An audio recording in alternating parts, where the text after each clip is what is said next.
can burn. I'm keeping my lamp full, waiting on the bridegroom. Cause when the kingdom comes, say I wanna be ready. We're keeping our lamps full.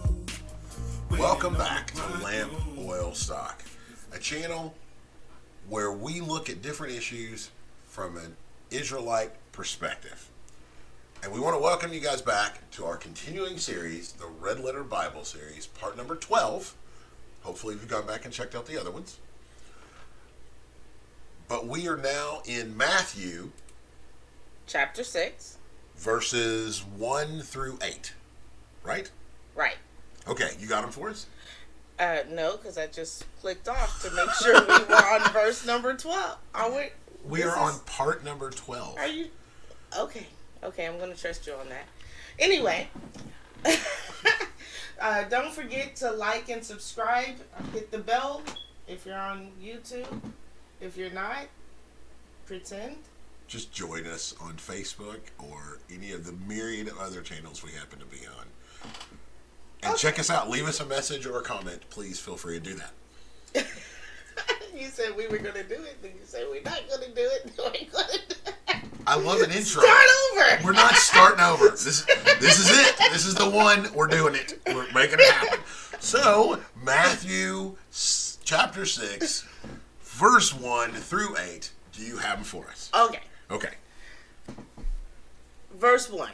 Take heed that ye do not your alms before men, to be seen of them, otherwise ye have no reward of your Father which is in heaven. 2. Therefore, when thou doest thine alms, do not sound a trumpet before thee, as the hypocrites do in the synagogues and in the streets, that they may have glory of men.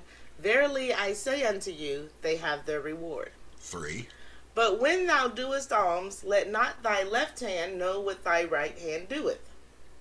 4. That thine alms may be in secret, and thy Father which seeth in secret himself shall reward thee openly. 5. And when thou prayest, thou shalt not be as the hypocrites are, for they love to pray standing in the synagogues and in the corners of the streets, that they may be seen of men.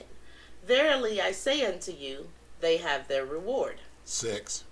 But thou, when thou prayest, enter into thy closet, and when thou hast shut thy door, pray to thy Father which is in secret, and thy Father which seeth in secret shall reward thee openly. 7. But when ye pray, use not vain repetitions, as the heathen do, for they think that they shall be heard for their much speaking. 8. Be not ye therefore like unto them, for your Father knoweth what things ye have need of, before ye ask him. Okay, so this is what we're going to be covering, 1 through 8. Right, Matthew 6, 1 through 8. So let's set the scene for those who may not remember what we talked about last time, because this all kind of goes together. So we're talking about Christ still at the beginning of his ministry. Right. But what's kind of going on politically? What's going on with the Israelites at this point? So if you look at the Israelites at this point, we're in captivity, but we're not in a hard bondage. Right. In the Old Testament, generally, when we're in captivity, it's a hard type of bondage. But in the Old Testament, they're not trying to convert us. They just want our manpower. Okay, so you're talking about, like, if we start in the beginning, like in Exodus, we're in bondage to Egypt. The Right. Israelites are in bondage to Egypt at that time. Mm-hmm. And it's a hard bondage. It's characterized by making bricks and building buildings. Right. But the Egyptians know that we're Israelites. Mm-hmm. And the Israelites know that they're Israelites. Right. It's not a matter of trying to create or trying to convert the Israelites to being Egyptian. Right. Now, some of them do learn their ways because they are in hard bondage, and if you're working right next to these people in their houses as in that capacity, then you're going to learn the things they do. Right. But they weren't going out and trying to force us to convert to their nonsense. Okay, now I do have a story about them trying to do some bit of conversion. In the book of Daniel, we have the three. Meshach, Abednego, and I told you I always forget that last one. Okay, well, it's those three. We have those Okay. three in the book of Daniel, and if I'm remembering correctly, because I'm not looking at it this second, but they are told to convert to what the Babylonians eat. Right, but in that case, they're taken into captivity, and they are set apart as this group of people that come from royalty that they're going to train so that they can be of use Right. to the kingdom, and they treat everybody that same way that they put in that position. So they're not trying to convert them to their belief system. They're just trying to give them this finer food or this better stuff so that they will look a certain way, look and be a certain way. So when they come up with an alternative saying, hey, we'll eat what the Most High says that we can eat, and we will still look like the other people, they don't fight them on it, because they don't care if they leave their religion. They just care that they are at a certain standard. Okay, now let's take this another step further. Also in the book of Daniel, a group of officials get the king to underhandedly change the law so that everybody will worship the king. And now that one is more of a conversion, trying to get everybody to worship the king. Right, but even in that case, they're not really trying to get people to convert to their belief system or their religion. They're only trying to find a way to kill Daniel. That's right. Now, and they don't really care if people believe in the worship. They just want people to bow down at a particular time when music is being played. It's not about actually getting them to believe that the king is divine. That's not the point. Right. It's all about them using trickery in order to try to get rid of Daniel, and because they're jealous of him and the power that he has gotten from the notice of the king. So they're trying to get rid of his influence by killing him. Okay, so let's wind the clock forward a little bit. Let's Okay. start talking about the time of Christ. Right. Now, this one is significantly different. Right. In the time of Christ, we're in captivity, but it's kind of like we're being overseen. Mm-hmm. So we have the pretense of being able to live and worship the way that we always did. And in one case, they gave us King Herod, Right. as the king over the Israelites. Well, the Most High tells you not to elect someone that is not of your people into power over you. So he wasn't elected. He was put in that position by the Romans, or the people in charge. Mm-hmm. And then you had the church, which was our laws. They were the ones who were in charge of keeping the laws, or the synagogue, I guess. They were the ones in charge of keeping the laws and interpreting the law and dishing out the judgments. Right. And even in that place, the Romans started putting people that they liked into the roles of the Levites. So we were infiltrated in our kingdom, because it wasn't someone from the line of Judah that was the king. It was Herod. Someone who had kind He of had converted right. into Judaism. And then in our synagogue, or our church, we had people placed into those high positions of high priest, due to either Herod wanting influence there, or the Romans wanting influence there. So they were no longer there in order to teach us or live by the ways of the Most High. They were there in order to control us and manipulate us into being what Rome wanted us to be. a vassal state, just wanted us to be pacified by the Romans. Right. So now we have this new time that we're in, and Christ is speaking. And if you look in the Bible, in Proverbs 22 verse 25, it says, "Lest thou learn his ways and get a snare to thy soul." So this is talking about learning the ways of evil people. If you learn their ways, then it puts your soul in danger. Right? Jeremiah 10 verses 2 says, "Thus saith the Lord, learn not the way of the heathen, and be not dismayed at the signs of heaven, for the heathen are dismayed at them." So this is another warning that you should not learn the ways of people who are not following the Most High. And yet right now at this point, we have a heathen king who is the ruler over us, and we have heathens that are in our priestly positions that are teaching us their ways over the Most High ways. Okay, now I don't want to get off. I got to stick back. I got to go back to on track. You know me. I'm one track minded here. We're talking about alms. We're talking about just charity, right? Yes and no. This whole verses 1 through 8 is more saying, learn not the way of the heathens, because it talks about a hypocrite. In the Old Testament, you don't hear the word alms. Right. Because when we were ruling in the Old Testament, there were laws on how we lived and a way that we dealt with the poor. So if we had land and we were growing things, we couldn't glean or take the stuff from the edges of the field, because we had to leave that for poor people who didn't have. Okay, before you continue, I'm sorry. I don't mean to cut you off. That's in Ruth. Okay. Ruth, the 2nd chapter.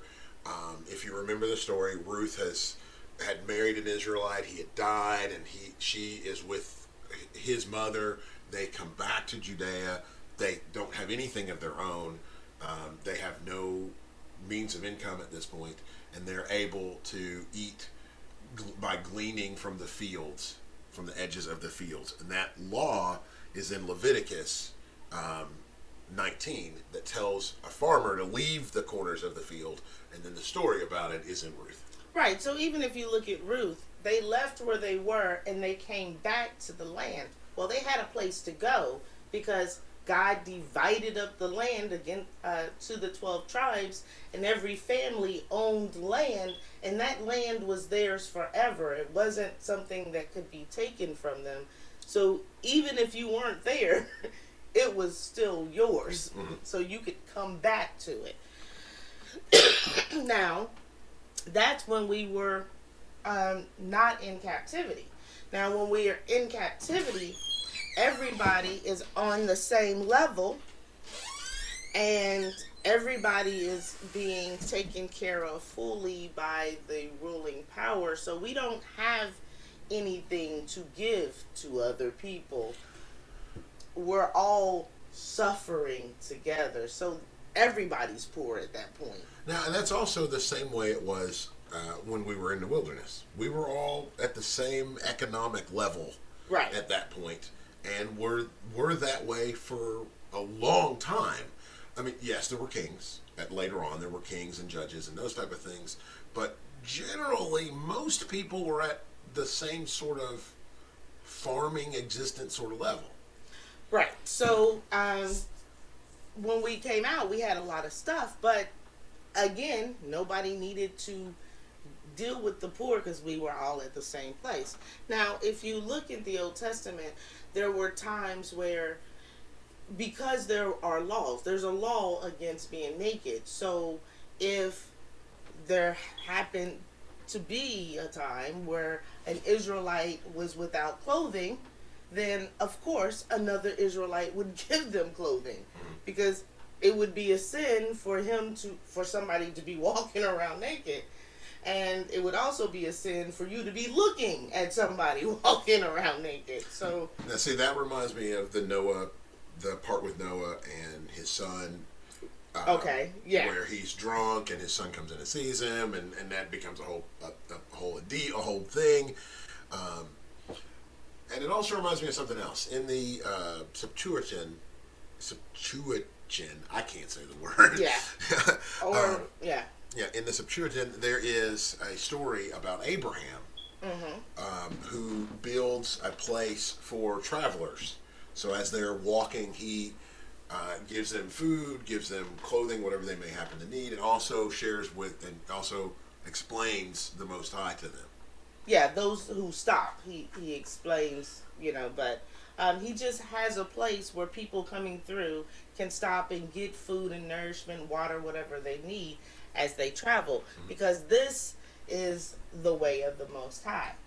I don't know if there's a specific law that states that, but again, you have to look at the way the people lived in order to get an idea of how you're supposed to live. Right. Now, when you come back to where Christ is now, so not everything has changed. The world is not the way it was in the Old Testament, because now we have these people who are in power, who are literally trying to take us from being Israelites and turn us into being Roman, right, or something else.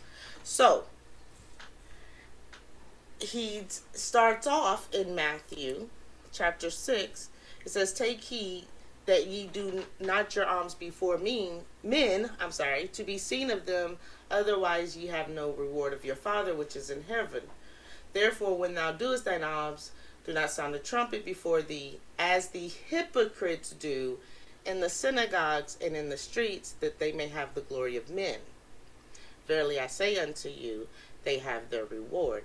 So when we look at the word hypocrite, it means a person who puts on a false appearance of virtue or religion. A person who acts in contradiction to his or her stated beliefs or feelings.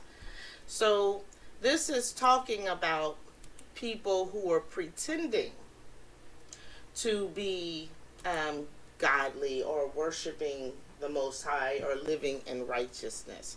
People who pretend to be godly make airs and show off what they're doing, right? A righteous person does a righteous deed because it's the righteous thing to do. There's no need to make flash and pomp about it.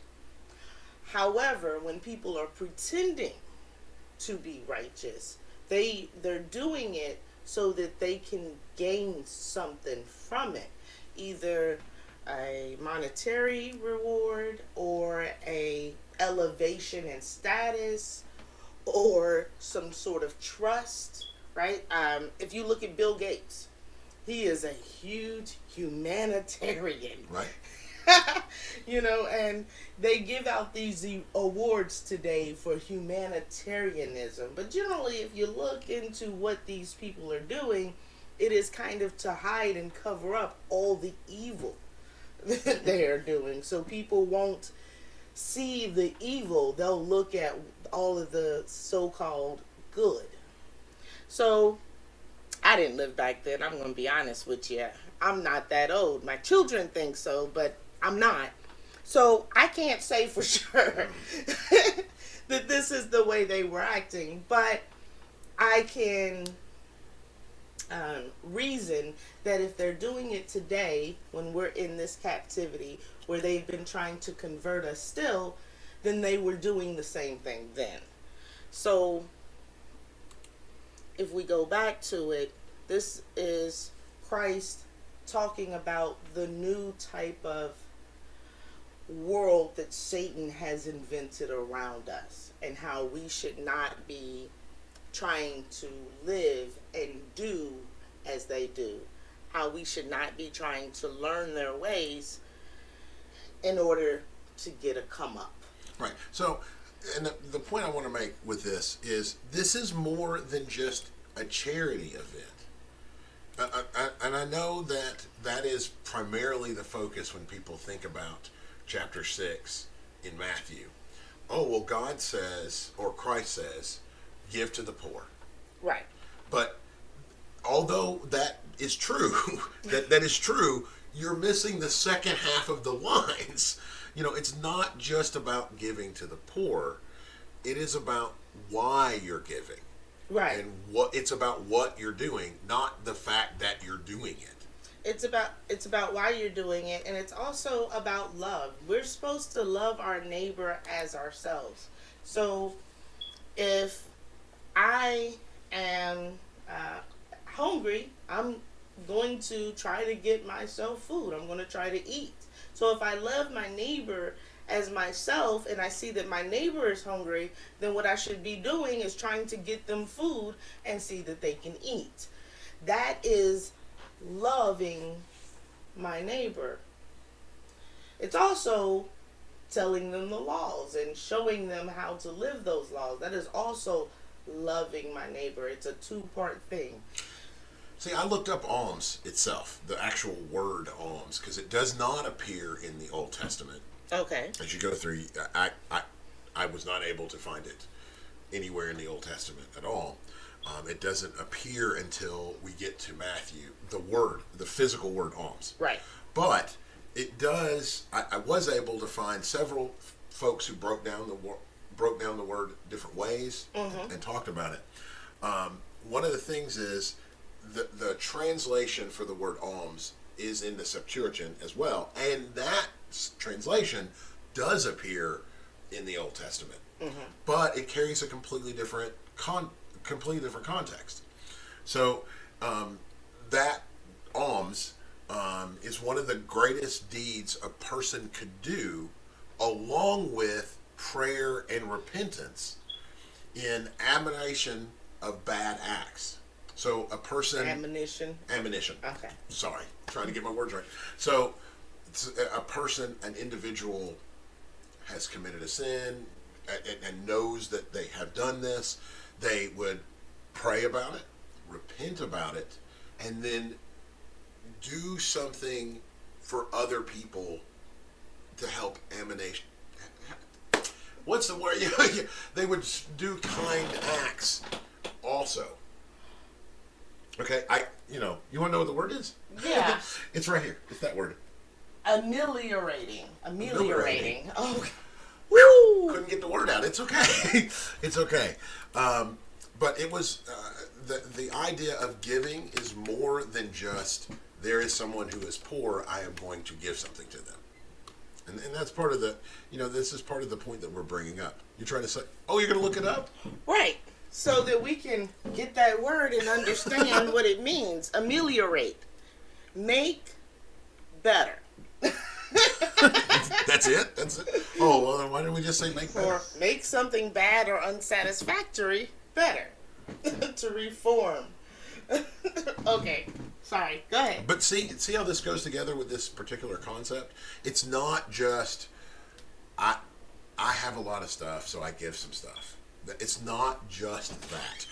It's not just that. It is an idea of helping the other people, helping the poor, helping whoever, even though that's not that individual may not have been the person that you particularly hurt. You're still doing it as a way to, or penance, a way to help them. What's the word again? Quit that. Ameliorate. Ameliorate the bad act that you've done. Oh, that was complicated. Oh, that was so hard. So it's not just about giving money or food or clothing. It's righteousness, right? Because it doesn't do any good to help someone's body if their soul is dead, right? So you have to, if you're giving them alms, then you need to help the soul and the body. So you need to give them the righteousness or act righteously towards them in all ways, and as well as if they need food or clothing, as well as do those things. So it's a two-part thing. I know sometimes we would go out and give away food, and the thought is that you have a lot of people who want to tell someone what it is that they should be doing better in their life.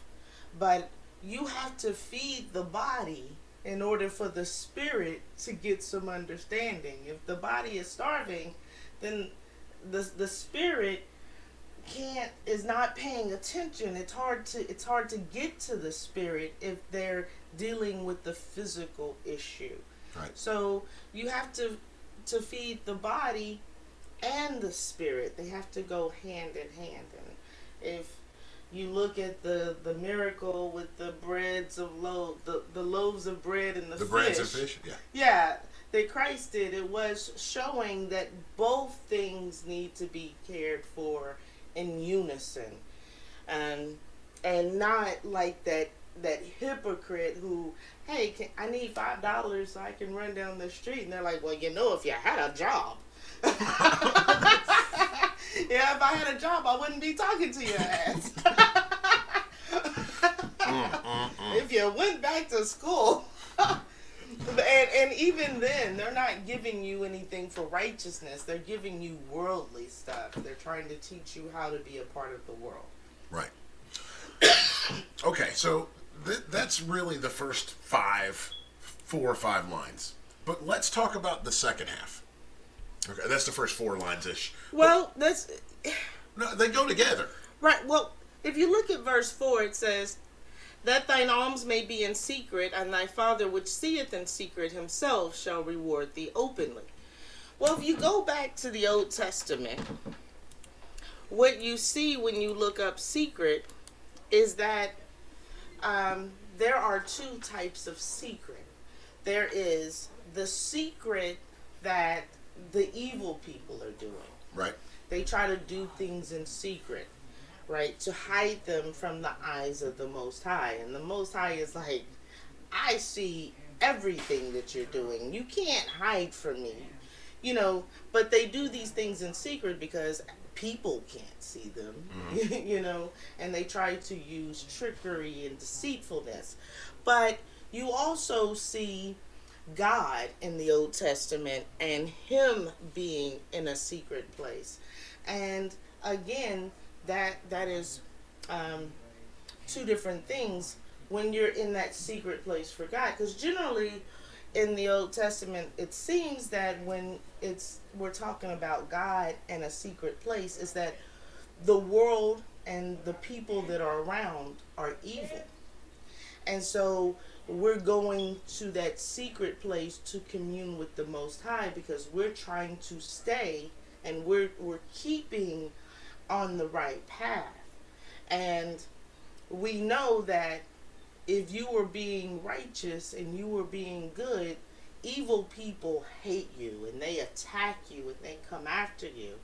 And so sometimes in order to preserve yourself so you can continue to do the right thing, you have to not advertise to the whole world who you are and what you're doing, which is kind of why we don't put our pictures on the internet and we don't tell you what our names are because we don't want the extra crap that comes with just throwing everything out there. Well, wait a minute. Let me say it the other way around. It's not about us. The whole. My thought with this channel is it's not about us. So there's no need to see us. Right. There's no need to see us. We do ask you to send us comments, and we like chit-chatting with you and those type of things, but it's not about us. Hopefully the point is to get you to read your Bible and to turn to the Most High, not to us. And if you'll notice, there are plenty of channels out there where it's about that person. And I'm not knocking anybody who makes a channel and they do it with their own phone or whatever. I'm not trying to knock that. People do what they got to do. I understand that. But there are some channels where it's about the person. They are just like in the verses that we were just talking about here. Our whole point is to be loud and be out front, and so that somebody knows that they know, so that they can get some type of reward. So you're right. It's twofold. One is, we're not trying to bring you to us. We're trying to bring you to the Most High. But the other point is that it is dangerous in this world that is so evil and wicked to be running out there and showing off that you are worshiping or praising or following the Most High. Because not that it's wrong to do those things, but it brings a lot of trouble to your door when you do that. And we have children and we have family, and we just don't want that extra attention brought here. So I guess it's twofold. But anyway, back to what we were talking about. If we go to Jeremiah 13 and we look at verse 17, it says, "But if ye will not hear it, my soul shall weep in secret places for your pride, and mine eye shall weep sore and run down with tears, because the Lord's flock is carried away captive." So this is him saying that you're doing all of this bad stuff and you need to turn back to the Most High. But if you don't, I'm going to weep and I'm going to cry for you in secret places. You go up to someone today who is living a very unrighteous lifestyle and you try to tell them about it. Well, what they're going to do is tell you that you're wrong, you can't judge them, you're stupid, that's old stuff, they shouldn't have to listen to you, and they're going to give you a lot of grief. And it would be great to just run up to everybody and say, hey, the Lord says this and the Lord says that. But for most people, it's just too late. And so, a lot of my time I spend thinking about these people who are lost, and I feel so bad for them, but they're not going to hear me. So it's kind of this sadness in secret. Yeah. Now, I got another perspective or a different part on this secret thought here. If you take a look at Proverbs 3 and 31, it says, envy though not the oppressor, and choose none of his ways. For the forward is abomination to the Lord, but his secret is with the righteous. Right. The idea being that if you are trying to garner attention of the world, you're facing the wrong way. You're facing literally the wrong way, because we work, all of us, for the Most High, and it is not about us. It is not about any Israelite. It is about the Most High.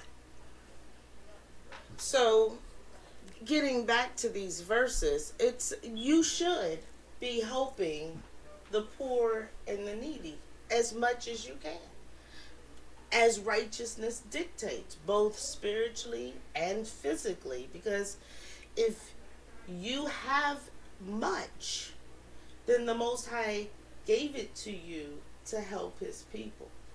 But at the same time, you should be doing it out of love for the Most High and love for your brother and love for yourself. You should not be doing it in order to reap something. And so this is what Christ is saying. You should pray. If you go down to verse 5, verse 6, verse 7, it talks about praying. These are things you should do. But when you see a lot of people, I remember I watched, I can't think of his name, it was a white pastor. And this guy was getting ready to walk across the Grand Canyon. That's Joel Osteen. I know that okay. one. That's Joel Osteen, man. I know. And he did this huge prayer.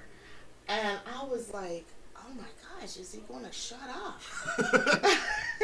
Is he done yet? And you could tell that this prayer had nothing to do with the guy that was getting ready to walk across the Grand Canyon, and it had nothing to do with people who were listening and trying to bring them to the Most High. It just was all about bringing this notice to him and saying, oh, what a godly person he is, because he was able to pray for so long, and he wasn't really talking about anything. So if they do it now, like I said, I didn't live back then, so I don't know. But I pretty much can guarantee that this is the same type of stuff they did then in order to bring some sort of favor to themselves. And God says, well, when you do those types of things, you get your reward. You get the reward, the love, the trust or whatever of these stupid people. Of course, you're going to get a different reward later.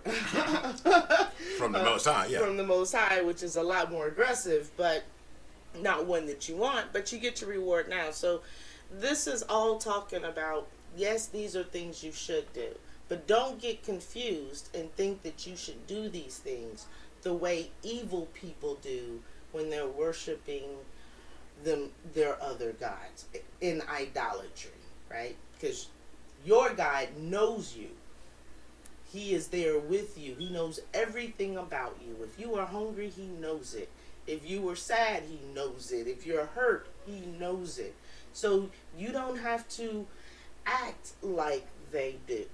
You have to understand that whatever you're going through is there for a reason, and you can ask the Most High to take this burden from you as Christ did, but we have to accept whatever he did, and asking 3, 4, 5 times in some type of chant or ritual isn't going to change what the Most High has for you. Right. But that is a thing. I mean, this is a huge thing where people do, what do you call it, memorized prayers, and they just do it's babbling with idiots. I mean, Yeah. where they simply are repeating the same lines over and over and over and over as if that's going to, I don't know. I mean, I don't know what the thought is here. Well, you also have to understand that these other people, they look into gaining power and numbers, and power comes from these numbers, so you say things a certain amount of times. So this is all idolatry that people are practicing unaware.